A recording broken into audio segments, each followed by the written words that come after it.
I got my Jet shirt on. That a boy. Yes. All right. Well, let's find out how he feels about this. Stugotz is a giant Jets fan. He is worried. He does not think this will air next week. Ray's new movie. He's directing it. He's producing it. He wrote it. Somewhere in Queens comes out Friday. So maybe by the time this airs, Aaron Rodgers will be a Jet. But Stugotz does not believe that Aaron Rodgers will be a Jet.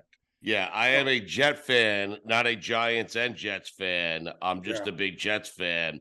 But Ray, they wanted me to celebrate when Aaron said his intentions were to play for the Jets. I don't celebrate intentions, especially with the New York Jets. They haven't found Mercedes Lewis yet. Odell Beckham is now a Baltimore Raven. If any team could botch this, Ray Romano, it is the New York Jets. Can you explain that to Dan, please? I know that. Believe me, I've been a Jet fan. Here's how sad it is. I was probably a Jet fan a month after they won the Super Bowl in 16. That's when I started becoming a Jet fan. So I have not seen victory in a long time. Yeah. So sad. I don't know. I don't know what's taken so long. I mean, everybody assumes it's a done deal. I've kind of assumed that he's going to be a Jet. I don't know. Is it just contract stuff? What's going on? The Jets are going on. That's what's happening, Ray.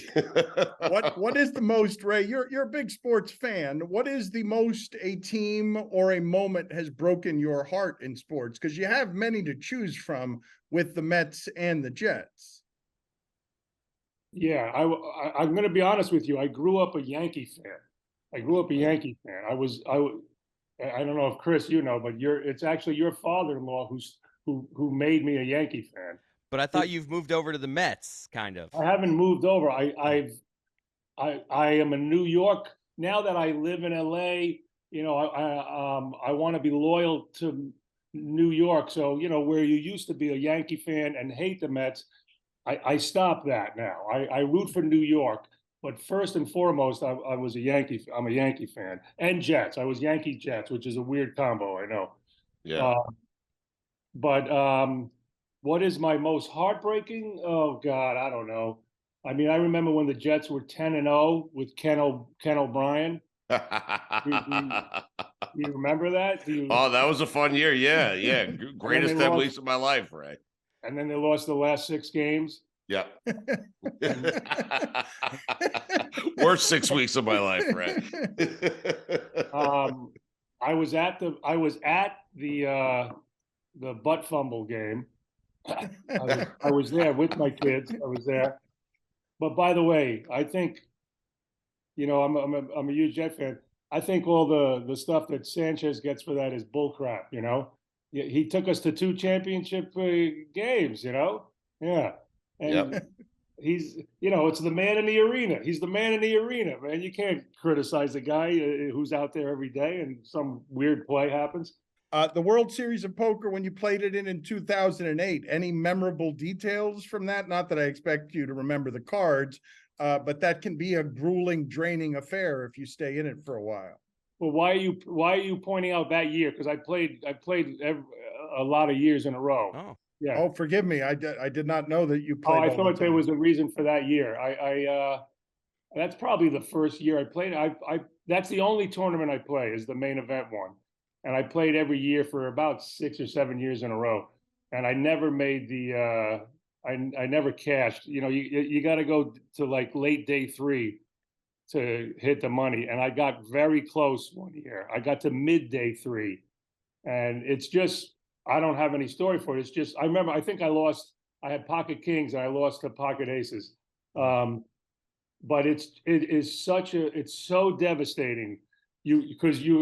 Have you guys played in it? Have you ever played? Not there. No, not in that one. But the main event, you play 10 hours a day. Oof. And you're grinding. You're just grinding everything.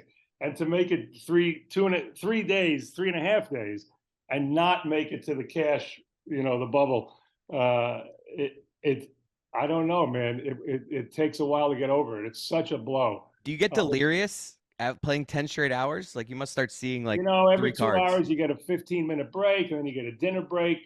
But listen, I don't know how these guys do it. The winner goes almost 8 days in a row, 7 days. Yeah. Yeah, it can get a little crazy. But I've never cashed, but it's fun. I tell you, it's a lot of fun. Just the main event. That's the only one I do. I haven't done it the last 2 years though. I got to get back in there.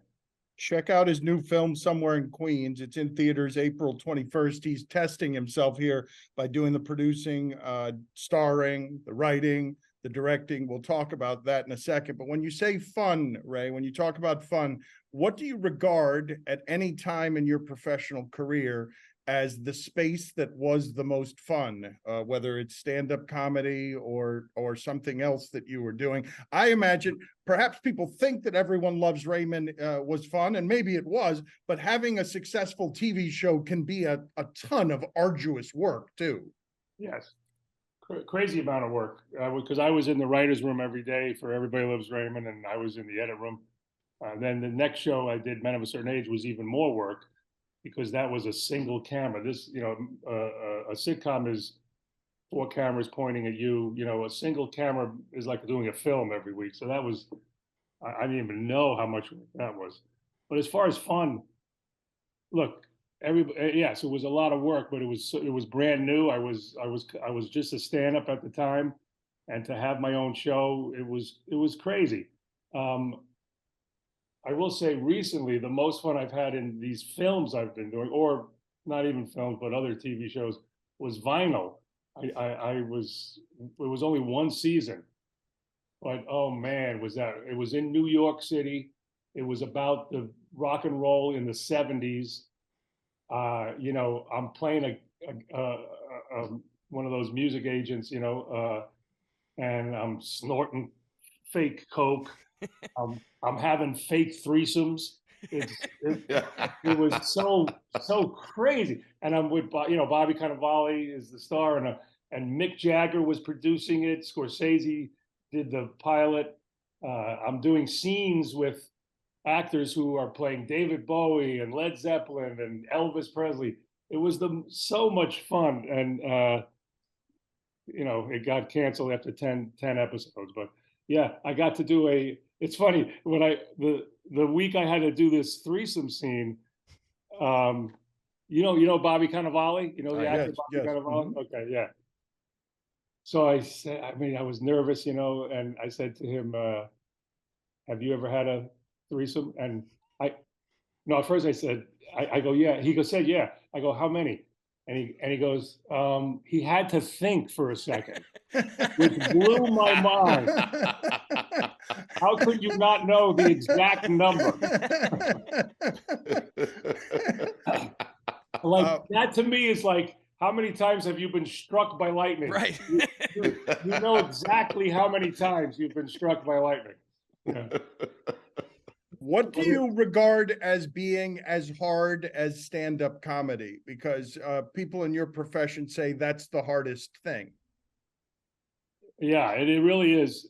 As far as in my career, that's the hardest thing I've ever undertook, and mostly, it's not mostly. It's the hardest in the beginning. The beginning of trying to break into stand-up. I can't even explain it, because I can't explain it. You're not good, first of all. Even no matter how funny you are off stage, and not in front of a room full of strangers, you still have to learn how to be a stand-up comic, So you're not that good, and you get on stage only at the worst times, If you're an open micer, you're what they call a late nighter. You get on stage at 1:30 in the morning when there's 6 people left. Yeah. 3 of them are drunk and not even listening to you. And that's where you have to learn. That's your training ground. So it becomes, demoralizing. It's devastating, because 9 out of 10 times it's going to be horrible, and you have to stick it through, because you get better, and little by little you get better spots and go up on better times. But I gave it up. I gave it up twice. I started and gave it up for at least a year, 2 times, before I really stuck it out. And my one of my kids has gone on stage, has tried to gone on stage, and he did okay, but it didn't go well. And I tried to tell him, he was a little disappointed, and I said, "You've been on stage 4 or 5 times, man. You really don't even have the right to be disappointed yet. Yeah. It's so difficult in the beginning. You can't even explain. Everybody thinks they're good and thinks they're funny, but I would look at myself on tape after 6 months and see how better I was from 6 months, and then even after 3 years, I would look at myself and see how I was better than the year before and the year before. You keep growing. As long as you get on stage over and over again, you'll get better. But it's not easy, man, in the beginning. Somewhere in Queens comes out on Friday. We will discuss that in a second. But first, Stugotz wants to play a game with you. It's very complicated. All right. Stugotz, explain the game to him. Okay, it's called Ray or Nay. All right, I'm going to ask you a series of questions. You get it, Ray? You following me? Ray is yes, nay Wow. is no. Okay? Okay. All All right. right. Tricked out golf carts. Ray or nay? So nay is no. Yes. Yeah. I mean, You're for me, it's a nay. For me, it's a nay. Okay. Well, you're the only one playing this. You're the Ray in this game. So Okay. it's got to be for you. Yeah. I'm gonna go ahead. What? Pineapple on pizza. Yeah, that's a nay. Yeah. All right. Guy who shows up to the first tee who goes out of his way to tell you he's trying out a new set of clubs today. Ray or nay? You know that guy. No, I wouldn't be playing with that. How'd this guy get in my foursome? All right, that's a nay. All right, guy on the first tee who is stretching out the back, but really what he's doing is trying to tell you, hey, if I don't play well today, it's because of my bad back.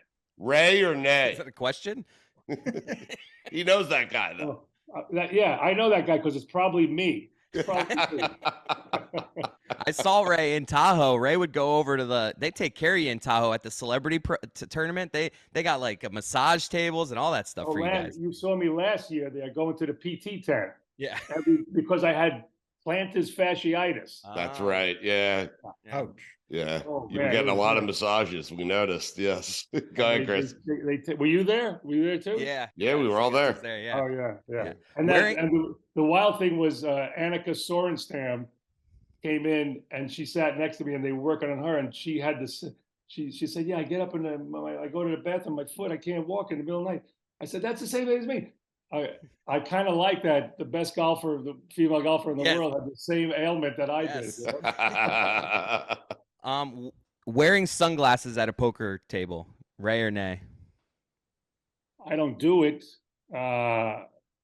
I don't care if somebody else does that. You know, So I'm not that good a player that I need to see his Ray, eyes. this game's not that complicated, Ray. Yeah, You gotta Ray or answer- nay? we're going to make you respect the game. We're going to make you Yeah. respect the game. You don't by need to answering- elaborate. Just Ray or nay. Okay. Ray, I'll say Ray. You can wear your All glasses. Person who sits at the poker table with a lucky chip that he flips around in his fingers the entire time. Ray or nay? I can't do it, so I'll say nay. Okay, good. Being in the pool. Ray or nay? oh god, we are going. Being in the pool? Yeah. Yes. Peeing. Oh, Peeing. peeing in the pool. Yeah, that's a. Come on. That's a yay. Come on. That's a Ray. No. That's a Ray. Yeah, it's No, a Ray for no, me. that's What's up to Ray? I guess I can't say nay. I'd be a hypocrite because I've done it, right? Of course you have. I mean, how about the shower? Ray or nay? Oh wow. Oh, that's a strong Ray. Yeah. Yeah, Ray. That's a strong Ray. Sometimes I'll do it even if I'm not showering. I'll just go over there. Yeah. Somewhere in Queens is in theaters April 21st. Why did you want to take on the challenge of doing all of those things? I mean, you could relax. Life can be easy. Instead, you decide, I'm going to write, I'm going to star, I'm going to produce, I'm going to direct. Yeah, well, I can't relax. I mean, I know I can't do nothing because I have to keep moving. Otherwise, Otherwise, I catch up with myself, So that's out of the question. I got to do something. I decided to write a script with my buddy. We finally got it written. We finally got it figured we're going to make a movie. I didn't want to direct it, and my agent talked me into it. I had no, I never thought I was capable of directing. And he told me it's too personal a story. Why give it to somebody else? Find yourself a good cinematographer, a good AD, and just worry about the story and the acting. I took it on, and I got to tell you, I regretted it when I went to do prep. We do 9 weeks of prep for this movie. We go to New York.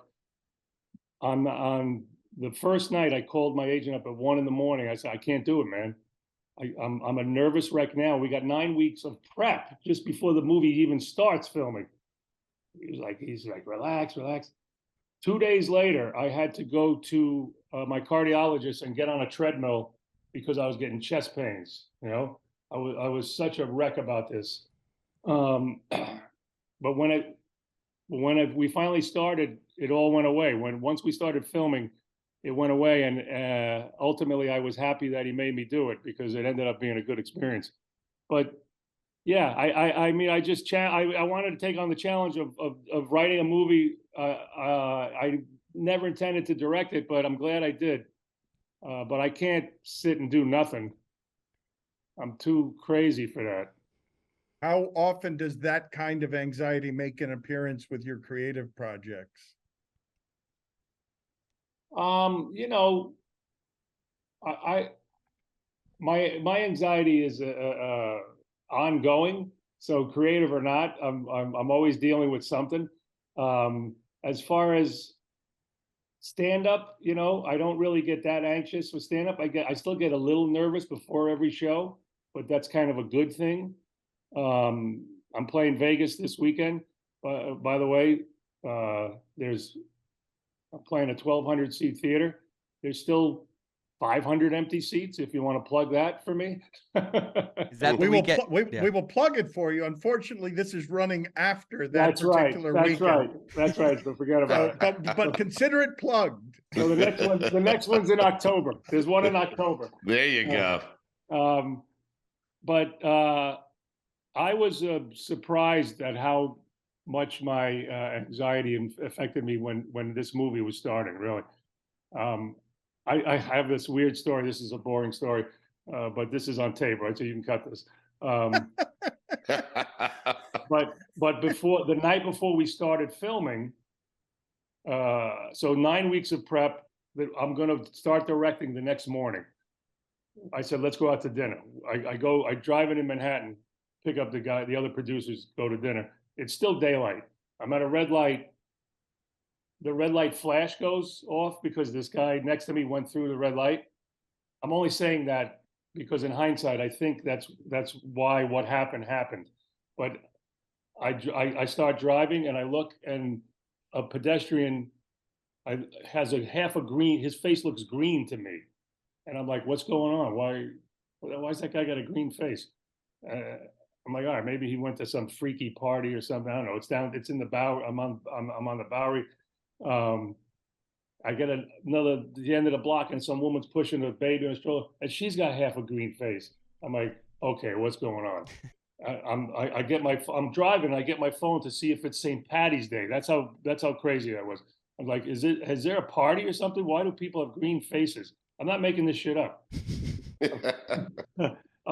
I finally have to pull over and call my doctor and say, okay, I don't know what's going on, but I'm seeing green people. And he's like, how do you feel? He's thinking maybe I had a stroke or something. And I go, no, I don't know what happened. Okay, bottom line is it's finally went away. After about 7 minutes, it went away. But the next morning, the day I'm directing my first movie at 8 a.m., at 6:30 or 7, I'm in Long Island at an eye doctor, and he's giving me the whole dilating my eyes and everything. It ended up being fine. And the theory is that maybe the light damaged my cones temporarily or something, and the anxiety and all that combined. But I was I went to dinner and I was telling these guys, you guys don't understand. I was just seeing green people. I thought I was in a Twilight Zone episode or something. That's how rattled I was entering this whole project. You know. Ray, it bums me out to hear you speak about this way, even understanding that there's growth on the other side of pain and stuff. To have had the success that you have and to get strangled by that kind of anxiety, it hurts. Well, no, to hear I don't want to paint the wrong picture. I'm not crippled by anxiety. Do I have a slight anxiety disorder? I would say I probably do. But I'm functioning and I'm happy, but it's something I deal with. You know, I go to my guy, and so then the success part of it is interesting because there are other people who have said that, you know, a couple of friends of mine, like, what do you got to be worried about? Whatever. It's the same thing. It's just, you know, I was kind of this way before the success. The way I explain it is, before I thought my cab driver hated me. Now I think my limo driver hates me. It's all the same. I gather the Jets will do this to you, Ray. I mean, it's probably also why you're excellent, though, right? Because of you're meticulous, you're obsessive compulsive, you're proud of your work, you sculpt things. Like it's probably in some ways fuel. I mean, I guess, I don't know. I mean, I don't know if the creativity comes from that, you know, that's the discussion that, you know, we have a lot is, do you want to go to your shrink? Do you want to get centered and focused? And is that going to hurt your creativity? And, you know, a lot of people say that's bull, you know, that it doesn't come from that. Who knows? I don't know. You know, I think it comes, I've always said, if my father hugged me once, I wouldn't need to do any of this crap, you know? One hug. Well, that's all it would have took was one hug. Yeah. Are you playing Jim Valvano in something soon? I hope so. We've been working on this script. I've been wanting to do it for 10 years now, you know, ever since I saw the documentary Survivor in Advance. Have you seen Survivor? Oh, yeah. Man, it's so good. I saw that, and you know, Valvano, he's from Queens. He kind of looks like me a little bit. He has that gift of you know, I don't know if you saw the documentary, you see him on stage. He's like a stand-up comedian almost, and his story is so great, and he's so inspiring. So I tried to get it going about 10 years ago, and we met with Derek Wittenberg, you know, the player. And we got close, but you know, showbiz and all that, it just fell apart. And now they're trying to do it again. So they wrote a script, and there are producers who want to get it in there. You know, I'm at an age where I keep telling these guys, we better hurry up, man. We better hurry, and we better have a budget for some special effects, you know, because but boy, it would be another surreal moment in my life if that could happen. Yeah. I love the chance you took in Made for Love, where you decide I'm going to be somebody who is fallen in love with a sex doll. When you have what do you view as the boldest chance you've taken creatively? Yeah, that's one of them. They didn't show it; it got cut. But the first episode was me having sex with it, and it was my rear ass showing. And by the way, this is too much information, but nobody needs to see that.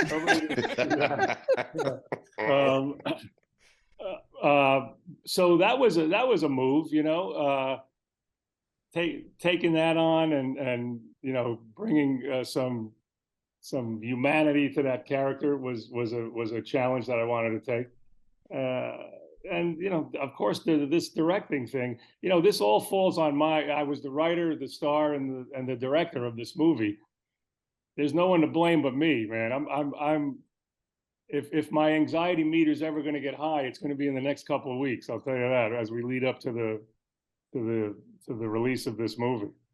The release is Friday, somewhere in Queens. You should support him because his career is legendary and because we don't want him seeing green people because of the anxiety.